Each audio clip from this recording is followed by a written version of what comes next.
Hi, I'm Katie Miranda, and today I'm here with Nadia Tommalieh and my Kakish. Nadia is a Palestinian American foodie and food instructor who teaches cooking classes. And Mai is Palestinian. She was born and raised in Jerusalem. She's living in the United States now with her family. She's a food writer and a content creator. And I met these lovely ladies on Instagram, of all places. And Mai actually contributes recipes every quarter to PalBox. So if you're a PalBox subscriber, you will get her amazing recipes in there Thank you. every quarter.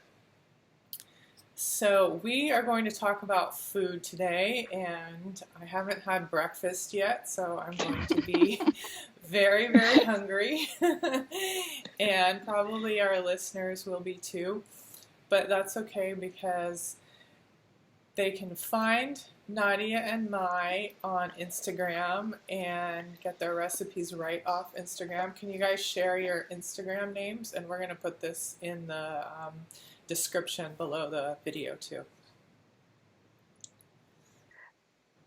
Mine is Nadia Tommalieh, just my first name and last name. And So mine is at Nadia Tommalieh. Okay. and mine is almond and fig. Okay, great. So, what were your motivations for starting to share your recipes on Instagram? I would say I would start with saying definitely my family.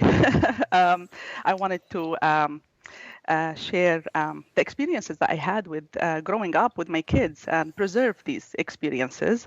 I lived in a house that had diverse taste buds with cuisine from different parts of the world. So I was exposed to this at early age, and I appreciated the flavor, and I really wanted to give my kids the same experience. I started, I moved to the U.S. I really missed the family and the food and the gathering, and started my own family, and I started making these, meals and inviting people and sharing it so they can have that sense of, oh, this is how it looks like, in the Middle East. After that, this became, of course, growing. Most of the people in the Middle East, they grow close to their family members are great cooks. So you take advantage of that. So you learn. For me, I learned the cooking, and then that became a passion. And then when I moved here, it became part of my daily life. After work, I would come home, I would cook, I would share with family and friends, and eventually teaching it now and sharing it with the world out there. Great. And Mai? You know what? I would agree with Nadia. It's similar experiences. Really, when you leave home, you want to recreate those, not just the food and the recipes. You want to recreate those flavors and the senses and the feelings it gives you. So when I had my own children, it became like Nadia said, after work, it became my creative outlet. I felt really so connected when I actually was working with food and touching the food and experimenting with it. And when I have an aha moment when the dish tasted like my grandmother's or my mother's kitchen, it took me back to that place. So it kind of was a place or a venue, not just a creative outlet, but a place to also connect my children to recipes, to the food, to the stories I grew up with, and to pass out that connection to them. So it started really just as a memoir of food and a place to kind of write how I felt about certain recipes. I came here as a student. I came to Chicago as a student. So for me, I had a very, first I lived in the dorms. There was no kitchen. Then I moved to the apartment, and my grandmother will continue to send me little parcels of cheese or grape leaves. And of course, I didn't have FaceTime or the internet. So I really had to remember as an 18, 19-year-old, you have to remember how to, things I would experiment. My roommate was from Birzeit, the town near Ramallah, and we would experiment with flavors. And once we nail it, we're like, yes, it tastes like home. And that continued with me as I had my three girls, and I wanted them with me in the kitchen, not only to learn, I wanted them to learn recipes. How I learned them with my mother and grandmother is by feeling the recipe, feeling the ingredients, and not necessarily just following steps. So engaging them in the kitchen allowed me the space to also share stories with them about my parents, my grandmother, and my home in Jerusalem, in Palestine. So it became a creative outlet of sort. So I'm wondering, you mentioned you started experimenting when you were in college. Now, when I was in college, I basically lived on rice-a-roni, mac and cheese, and the Well, that's you. occasional burrito. So it sounds like you ate much better than I did.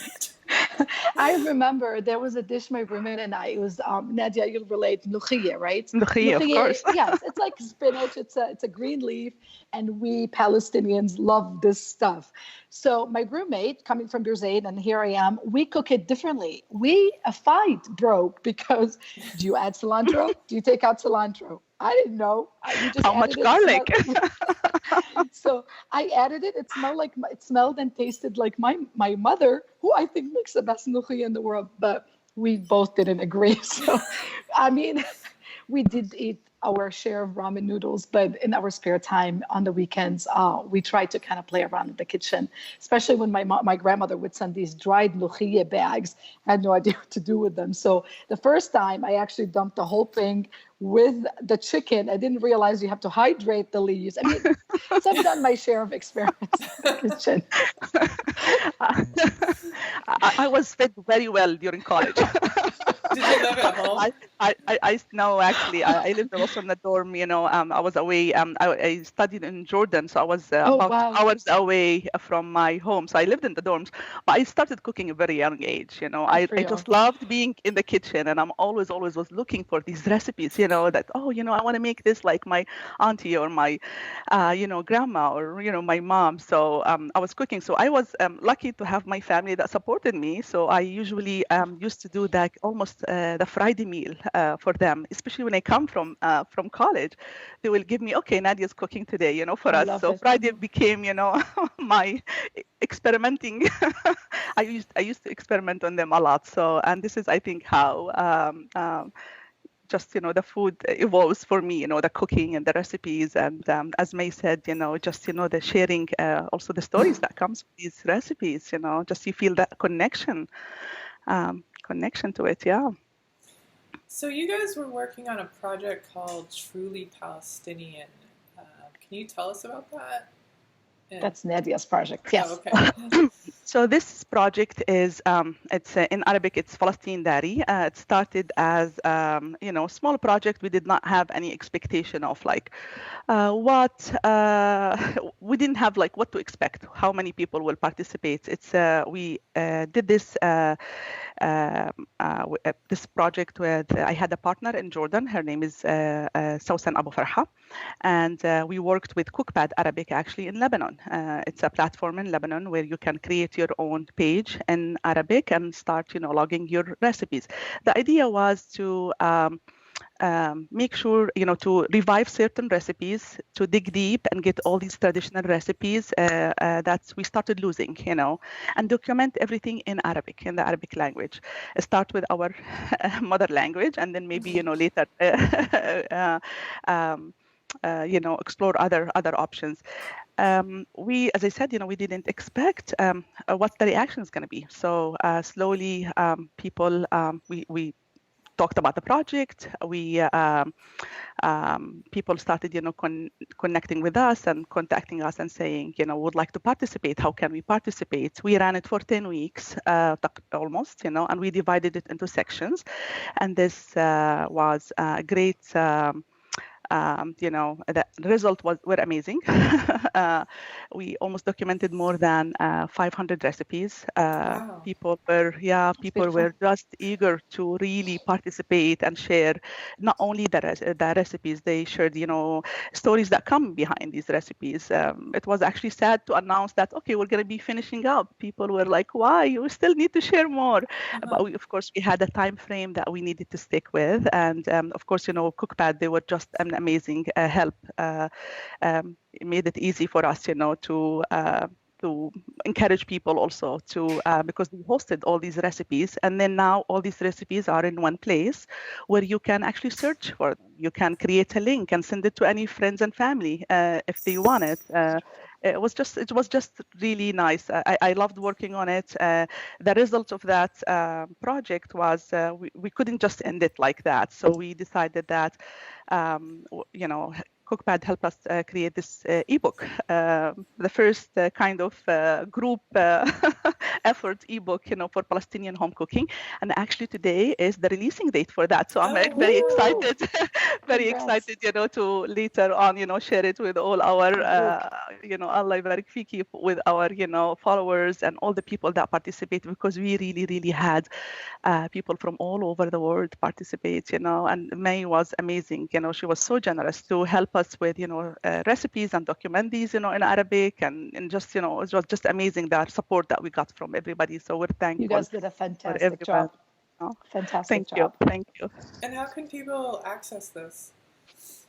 So there's going to be a link, and you can download the recipes. You can have it as a PDF file, or you just look up recipes, and the recipes that you want to share with, your followers or your friends or family. You can just give them that link, and they will be able to, So, and we'll share it. I will put it on my Instagram. We'll, send it actually individual to everybody that that participated, because May has some recipes there too. So, good job, ladies. That was amazing. It has pictures, and it has, so it was great. I'm glad that we were able to do that. Yeah. Okay, I'll get the link from you after this, and then I'll put it below the video so people can. Oh, awesome. Just click on it. And thank you. So it's in Arabic. Do you have any plans to translate it into English? We talked about it. No current plans right now, because it took, we finished the project in early, almost end of November, early December, and we've been really working very hard and just getting in, cleaning up, and getting it ready, to be out there, So we talked about it. So hopefully, there's always possibilities inshallah, there's possibilities. So and so last year, Mai helped organize April for Arab food. Can you tell us what that was about, and if you're planning on doing it again this year? Absolutely. So April for Arab Food, this will be our third year. It was an initiative that started by, I just wanted to say something. This platform of social media could be really a great space to kind of connect with foodies, like-minded people. And just like Nadia was saying, she connected with Sausan, and, a spark came. And exactly what happened with me. I have friends, they're called Sweet Pillar Foods in California, Nadia and Dina. They are Syrian foodies. And we just out of chatting one day, about what can we do. We both live in the United States, and we would love to really highlight our Arab cuisine. And we really wanted to go with Arab cuisine, not Middle Eastern, not Mediterranean, Arab cuisine, to include all our Arab countries. So we kind of dug deep, and we looked at April in America is considered Arab Heritage Month. And we wanted to hop on that. We wanted to use that as a place and use what we know best, which is food, as a language or as a medium to communicate with people. And we put it out there just like Nadia and Sausan did. We put it out there. We asked foodies, bloggers to document recipes, and we broke the month into different things. This way we can expose our various audiences to different topics of Middle Arab cooking. So we would do street food, celebration food, drinks, and we encourage people not only to share recipes, because I think if you go in Cookpad or so sorry. If you go on Cookpad or Pinterest, there's plenty and plenty of recipes, but we wanted to share stories. We wanted to share why people chose or why people are attached to certain recipes, to certain ingredients, and talk about them. And the response was beautiful. It was all the way from Dubai to Australia to Jordan to the Arab countries to North America and Canada. So we were overwhelmed by the response. People were looking for a venue. And it was just a hashtag. And this is how powerful the internet can be to tell a story. And more than recipes, we wanted to tell a story. So last year we started something new. It was we wanted people not just to kind of interact using their social media platform, but also try to meet in person. So we encouraged people in various parts of the world to do meetups where they can host it at a cafe and their homes, do a cooking demo, whatever it is that's convenient for them, is to gather people in that community and get together and talk about food and talk about the recipes and the stories. So we were also blown away by the response. There was meetups in Jordan, Dubai, North America. Nadia did one. We had one in Chicago, California, all over the place. So we're hoping. Yeah, it was a lot of fun. So we're hoping to encourage people to do more of that. So hopefully this will be another year to push people to kind of, look up the bloggers, the foodies, and they don't have to be Arabs, actually. We are looking to educate people in our cuisine, our food culture. So invite your neighbors, invite people, and just kind of talk about that. I remember the first time I handed menaish to my neighbor, he looked at me, he's like, green seeds? It was a great platform. He's a good guy, right? It's a great way to kind of, break the ice with your neighbors and just introduce them to something and tell them about how my grandmother, I don't remember buying za'atar, and my grandma always sent me za'atar since I left home to go to college. So it's a great way to share that treasure that's dear to me with others. Okay, we are back. We lost Nadia there for a second. So can you ladies tell me about how the connection to Palestine is passed on to your kids through the food? Do you educate them about the history and the politics through the food? And is there any political connection with the food? Political connection. Yeah. You can't say Palestine and not be. Pops up immediately. You can say Zahra is already political. I know everything. Yeah. I like. I actually believe that.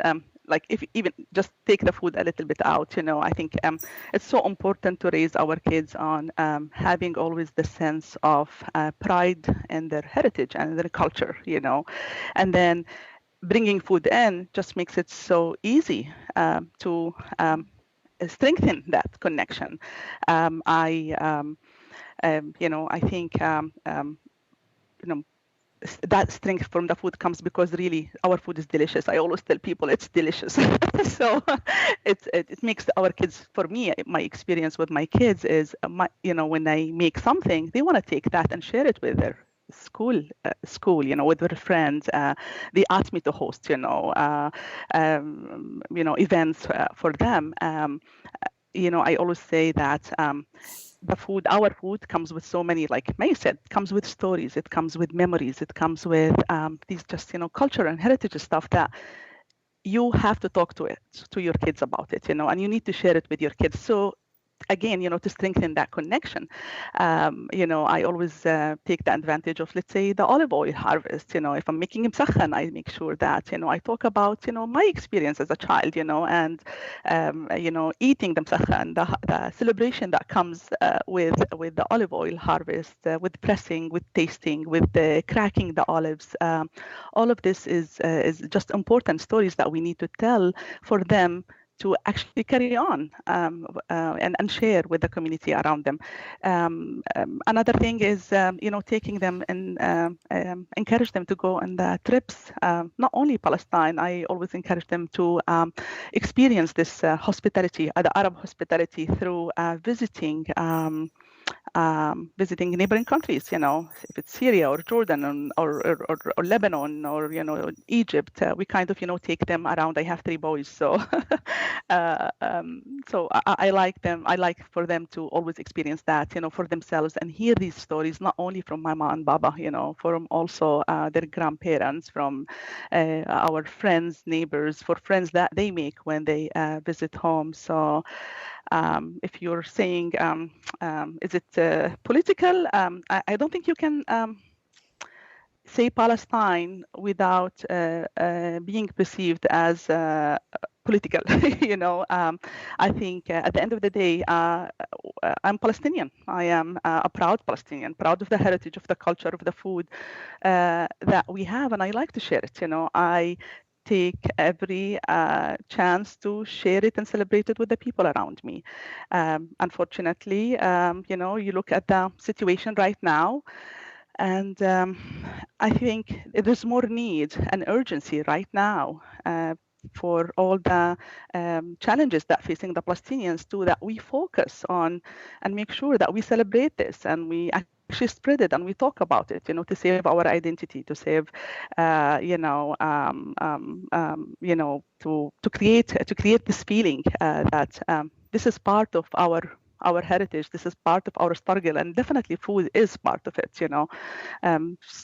talking about, if it's za'atar, like May said, it becomes a fight if you talk about za'atar or sumac, or, it's important, important to talk about it and be proud of it for me. And, of course, sharing this with my kids, definitely.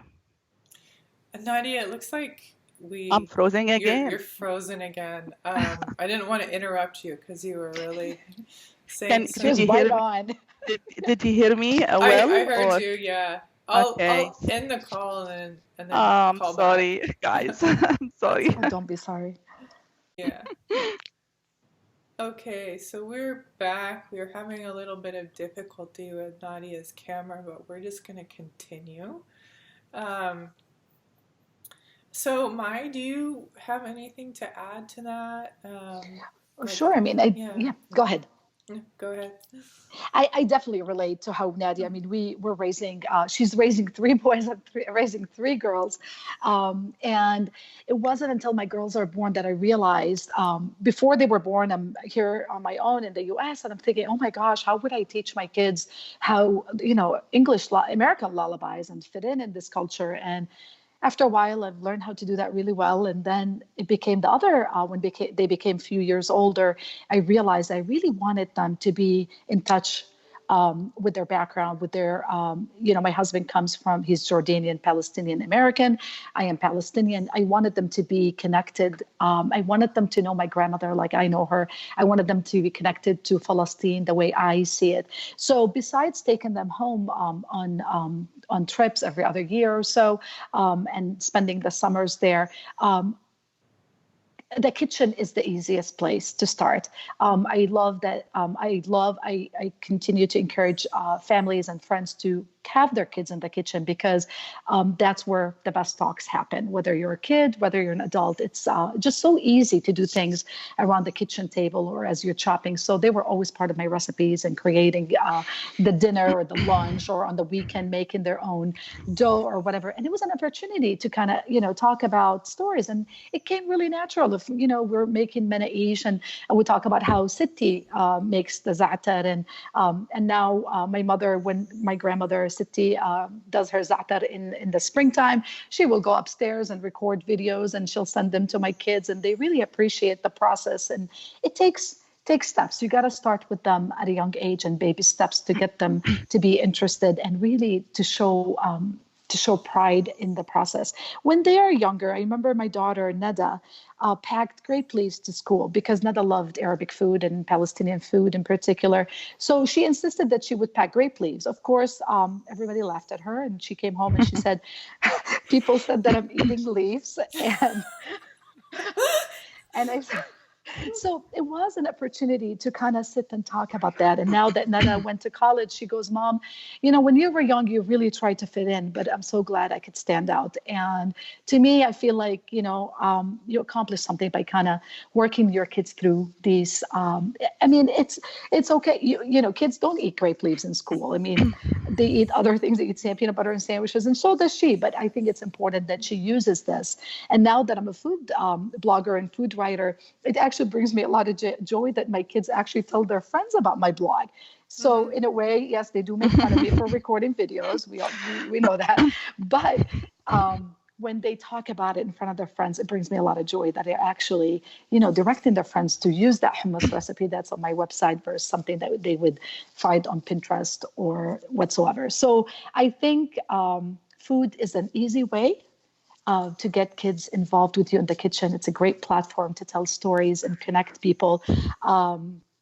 I even have a program in Chicago. I started it when my kids were young, and it is on the purpose to educate kids, not just on the Arabic language, but also the culture. And I remember that one day when Nadia was talking about how she's pickling the olives, I called her up and I said, Nadia, would you help me tell the kids or show them how to pickle olives? And she was kind enough and generous enough that she shared stories and pictures and the whole process. And I went and I bought a whole bunch of olives and had 70 kids pickle one jar, and they took it home and waited a few months before they can open it. To me, that was incredible. The feeling was incredible. The anticipation of them waiting, telling the stories of the olive trees, whether they're in Lebanon, Palestine, Syria, Iraq.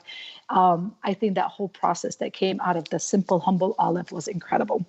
So food is political? Absolutely. Absolutely. It's not, to me, food isn't an ingredient. It's not a recipe that you follow. It's really access. It gives you an easy entry into a culture, whether it's Palestinian, Syrian, other culture, other part of the world. It is an entry to that culture, to its people, to its heritage. You're asking for their stories. I mean, this food, the way taboon was made, it was made in a certain for a certain reason. How musakhan was developed, or how we pickled olives, or how we pickled even the Nabulsi cheese in briny salt water. All these come with stories. They weren't just recipes that are passed down from generation. So when we say food is political, I would 100% agree. You're not asking just for a recipe. So I want to ask something because when I look at both of your Instagrams, I see a lot of food with pomegranate seeds in it. And I never saw that on food in Palestine when I was there. We would have the most fabulous pomegranate, but we would just eat it plain. So what's going on with that? I always tell people, especially during my, when I give classes, that if you did not try pomegranate in Palestine, you didn't try really pomegranate. I was lucky. Oh my God, I was lucky to try this pomegranate in Dirisia. I went with my sister-in-law to visit her mother-in-law, and we tried just the best pomegranate there. And I was crossing actually to Jordan over the border, and I got hungry, and of course before I left, I always carry food with me. Before I left, I said I'm taking some pomegranate because I wanted my dad actually to try it out, because they didn't have even seeds inside them. And I was sitting at the border there, and I'm just like, got hungry. I opened them, and my husband is looking at me, is like, what are you doing? And I'm like, I am just gonna munch on these pomegranates, and use them. Pomegranates give really nice texture, nice color, brings it's celebration, to the dish itself. So we use actually pomegranate molasses more in our food. So it's very easy just to take the pomegranate seeds and just decorate with it, and it makes it beautiful. So I use it for that sense. We do have some recipes that ask for pomegranate fresh, but usually it's squeezed, like Romania, the dish Romania. But whenever I have a chance, to put it out there, I actually do add it. It just makes the pictures pop.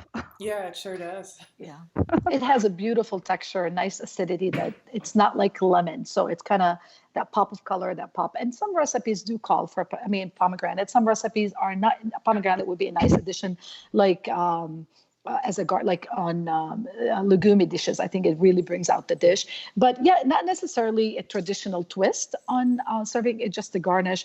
But I wanted to bring attention that food in the Arab world or in Palestine is seasonal. So you would not find pomegranates out of season usually. So when they are in season, they are used for multiple purposes, or they're pressed to make pomegranate molasses. And if you walk in Palestine, in Jerusalem or Nablus, there's carts that are pressing pomegranate juice for you right there and then. So it's a beautiful thing. But I think it's just like Nadia said, it's pleasing to the eye. It has a beautiful crunch. It has a beautiful acidity and sweetness that you can't get from any other fruit, to be honest. So it's a nice addition. And I love what pomegranates. It's it's this beautiful fruit with so many seeds. It stands.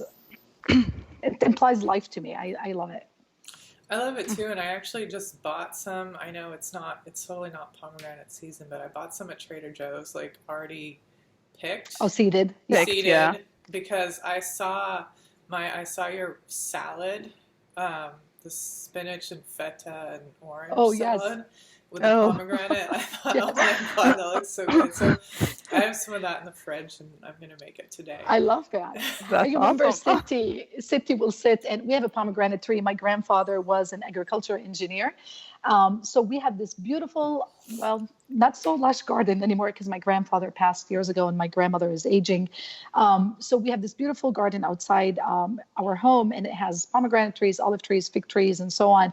And my grandmother would pick all the pomegranates, like bucket. I mean, you're talking 20, 30 pomegranates. She'll sit and seed them all and put them in a big bucket. And if you're lucky enough, you'll come and she'll sprinkle like a little bowl and you get some sugar on top. And that's how we ate pomegranates growing up. Wow. May I want to visit your grandma? I would love to have you visit her. She'd love to meet you, Nadia. You know, she would love. My grandmother is 92 years old, and wow. God bless her. When I go home, I go home often just because I want to spend the most time with her. And since we were little, she cooked for us, and she always, contrary to other grandmothers, she always welcomed us in her kitchen. Although that could drive some people nuts, but she did welcome us in the kitchen. She welcomed all the endless questions we had, and I think she intrigued us to kind of, as we got older, to kind of recreate. Like I made this dish called msalwa, Nadia. I don't know if you call it that. I remember, yes, yeah, and I remember her video. She is, I just love cooking with her. She cooks with so much joy. And this dish, when you're young, I mean, it's a very humble lentil dish. It's just a cold stew. And as I got older, it's the thing I crave the most. It's the things that kind of, because it was one of her favorites. So it connects me immediately right to her. I absolutely loved your videos with her. You know, it was so cute, you know, to watch the stories, you know, with your grandma. You're saying your grandma is 92 years old. Actually, my mother-in-law is 91-year old. Wow. She's going to be 92 this year, and it's also the same thing. It's just, you know, it's amazing. My mother-in-law she was born in Haifa, and then she lived in Yafa.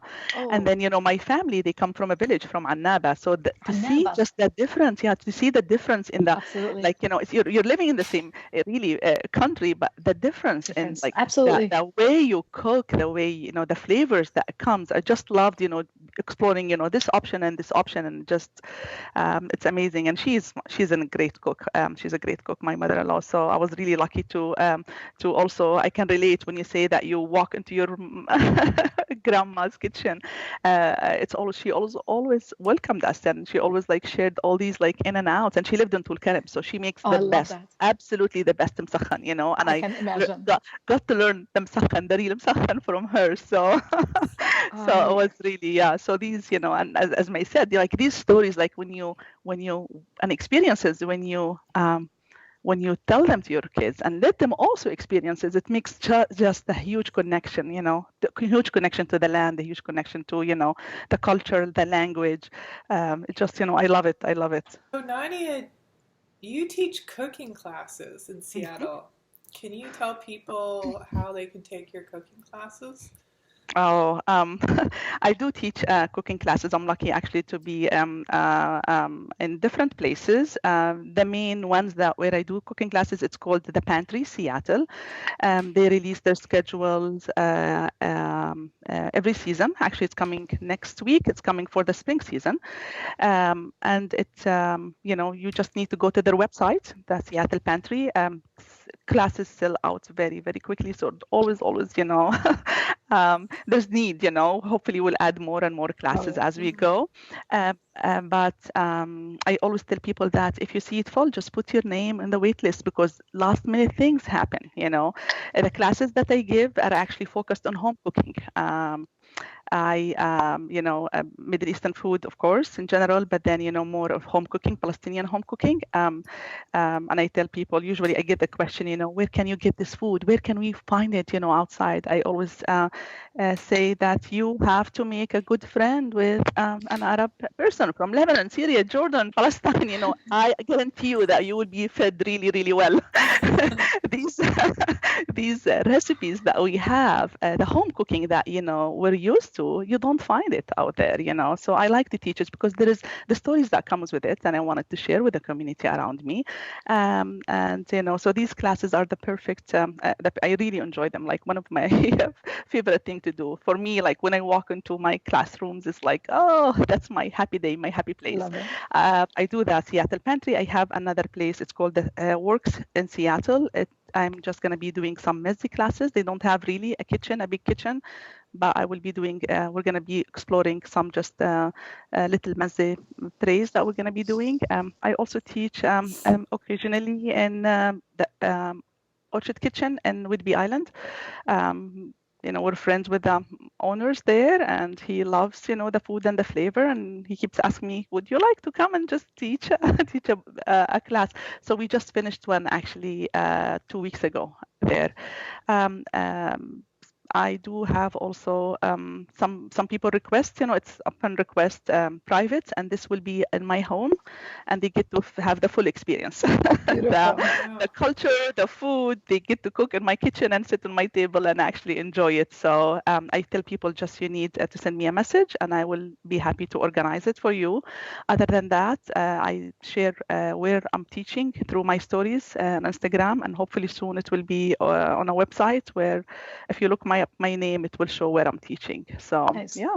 Okay. Actually, the classes that are coming this month, end of the month, it's called Winter in Palestine. So it will be focusing on the meals that we eat in the winter. So we're going to be making some kufta بالطحينة, رز بالشعرية, and some really yummy. We're going to be making our own pita bread. So it's going to be great. Yeah, I'm excited for it. Okay, I'm going to get the links to all these, and they'll be in the description below the video. Absolutely. So I'm wondering, can Palestinian food be made vegetarian or vegan friendly? Oh, absolutely. Contrary what to most people think, because when you go, sadly, we lack a lot of restaurants that showcase the Palestinian cuisine. Most people think it's just falafel, shawarma, and kiftas and kebabs and stuff on skewers, right? But actually, traditionally, Palestinian cooking is really a vegetable, a stew of sort. It could be mluchiyeh, it could be peas and carrots, it could be okra, zucchini, whatever it is. Those is always vegetables, and it's so easy to take out. I'm not a vegetarian, but I actually don't eat red meats or lamb or any of that. So I often change the recipes and I make them vegetarian, and it's very easy to do so. There's a lot of the great thing about Palestinian cooking, it's very seasonal. So when you cook produce that's in season, it has already all the nutrients and all the flavors that you're looking for. With a little bit of garlic, we do a lot of herbs and cilantro and jalapeno and stuff like that. So you really can ump the flavor there, and you really won't miss the meat. So that's one side if you're looking for a stew. And also there's a lot of salads that Palestinians do that are vegan or vegetarian. A lot of dishes like mjaddara that are 100% vegetarian, adas dishes, which is lentil-based dishes. There's plenty of those. We use a lot of legumes, so you'll see a lot of stews with chickpeas, which is great substitute to meat, and lentils and so forth. So you will find a lot of options if you are a vegetarian, actually. I don't know, Nadia probably has more to say. I would say in our cuisine, we're known for the olive oil. So we have categories. Actually, we call them olive oil based meals. We use, as May said, we depend a lot on the season, vegetables and fruits and leaves that we have that we get, and we take that and we put it into really awesome meals.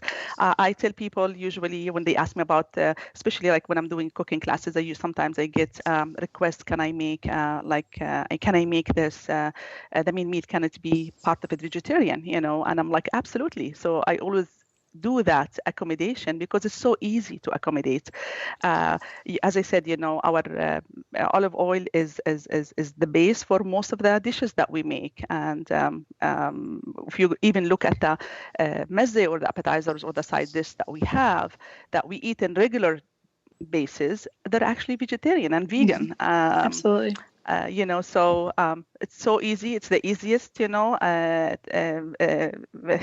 cuisine, I think, to accommodate any dietary needs, out there. From my experience, my youngest son actually decided 2.5 years ago that he wants to become vegetarian. And I'm like, okay, in the beginning, when you think about it, it might be hard, but it wasn't hard at all. Like May said, even like the mlukhiyah, I started making it vegetarian for him. Right. I just made, I made sure that always I make a vegetarian stock. I have it available. And then this is what I use for my stews, every day stew that I cooked for dinner, or even the makluba, we have it either with chicken or with beef or lamb. And I started making it in vegetable makluba. And he loved it.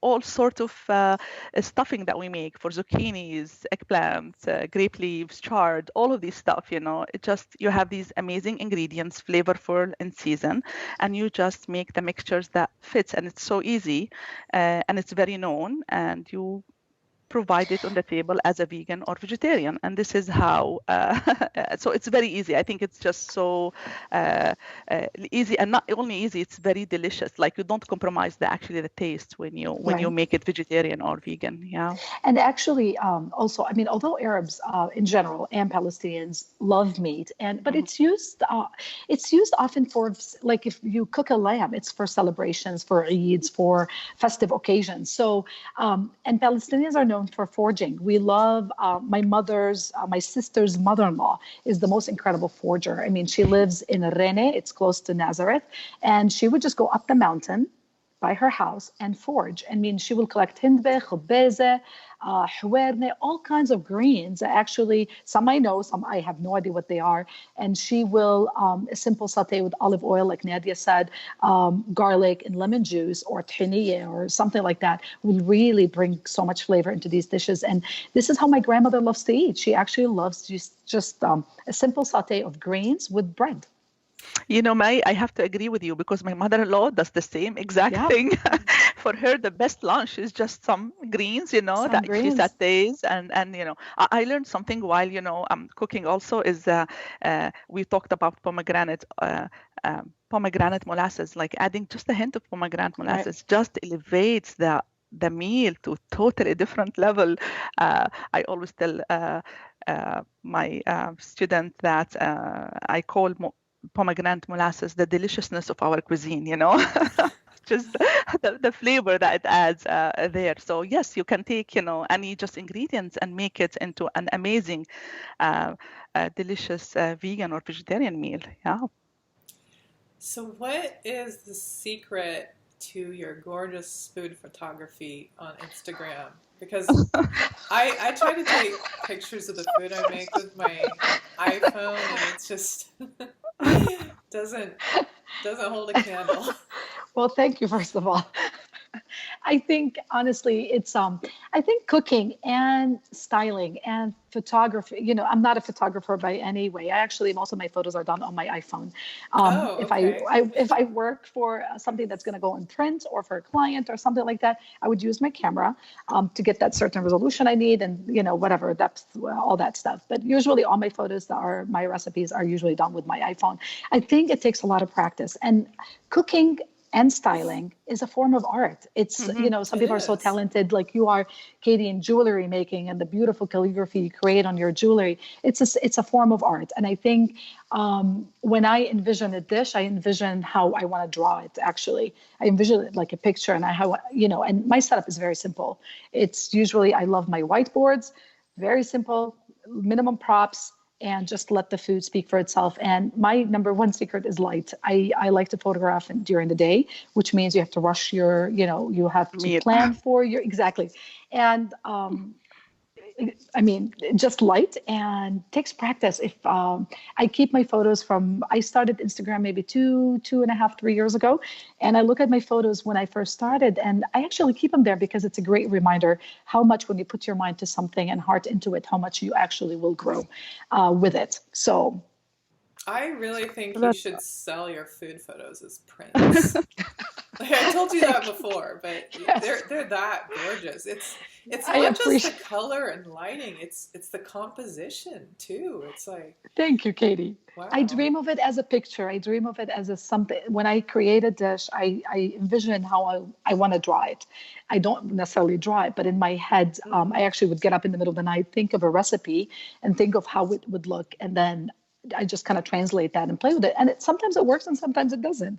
I agree with May, and I agree with Katie that your pictures also are really great. Thank you, Nadia. May, So are yours. and they're always appetizing, Thank you, Nadia. I say Thank that you, Nadia. definitely practice.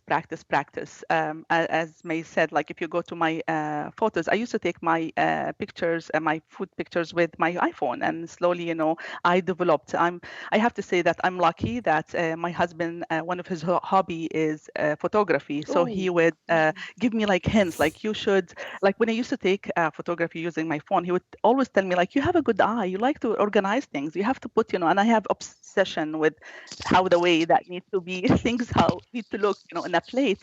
And then he would give me like lots of hints, like just do this. And then they got me this small Sony camera with a couple of lenses, and I started playing with that. And just the possibilities that opens up when you when you start learning, because every day is just a learning experience. And then from there I started like, okay, now I can graduate a little bit to the Canon, the big one. I'm still have challenges. I don't consider myself like a photographer, but I love it. I love like learning, and I know that I have the resources that I can go back, to either my husband or to my family, or just in the internet, the information that you have there that you can just like, it's not working or the light is not good.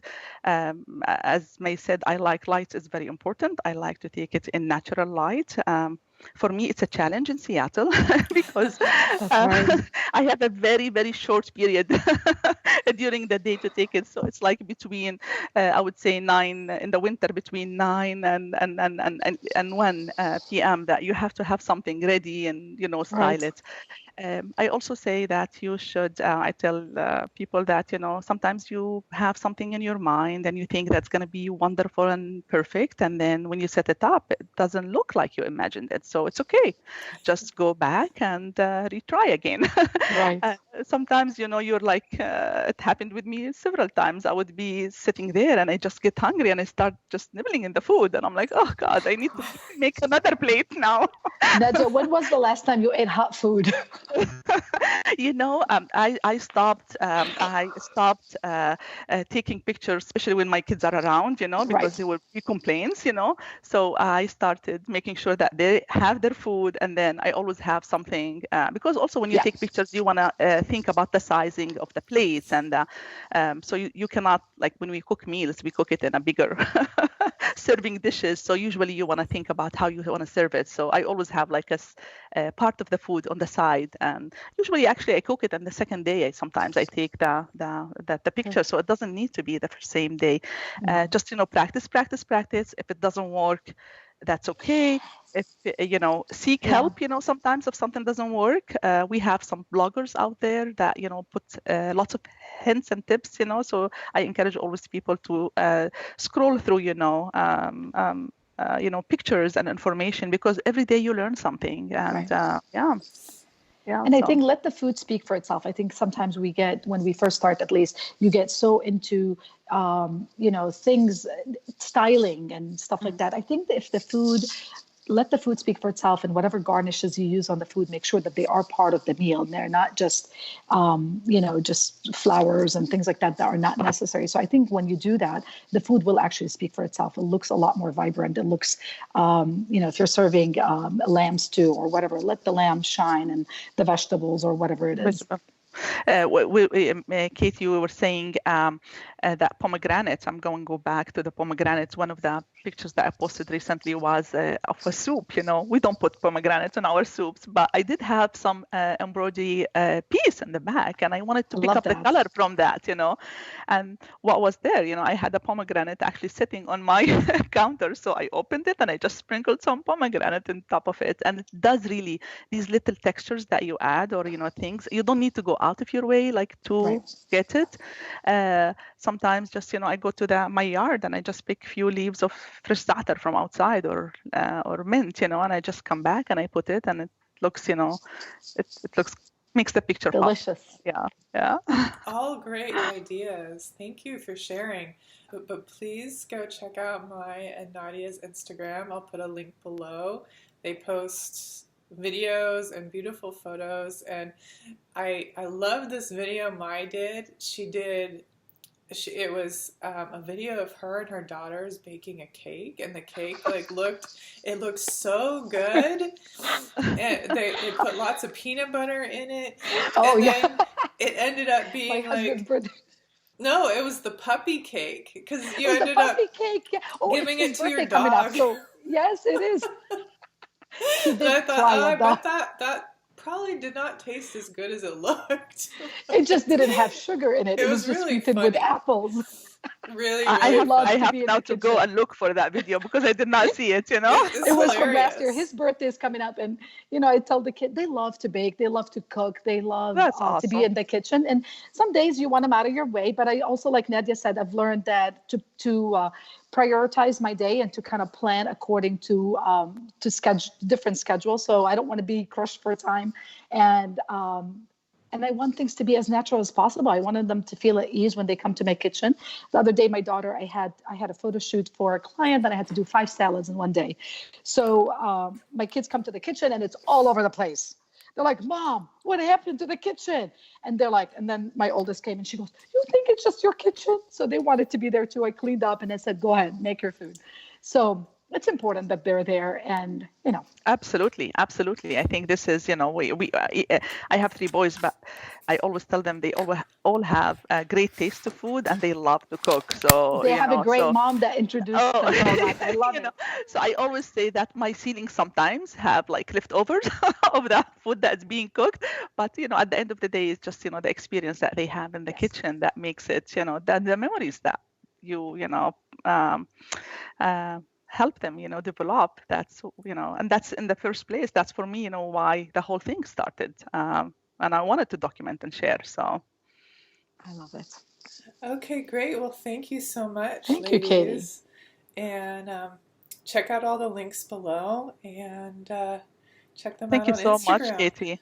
You're welcome. Thank you, Katie. That was a lot of fun, actually. Yeah. Okay, thank great. you so much. It was nice seeing May and you as too, well. Nadia. And thank you, Katie, for bringing us to the conversation and for planning this. This was awesome. Yeah. This was really nice. Thank you so much, Katie. Oh, you're welcome. Share with us the link once you have it done, and we will definitely share it as well. I'm gonna go make that pomegranate and citrus salad. Yeah. Sahteen. Thank you so much. It was a pleasure. All right. It was a pleasure. Nadia, I wish to be in your classes one day. Oh, حبيبتي. Inshallah. Inshallah. I will see you guys. Have a wonderful day, ladies. Thank you. Same to you. Bye.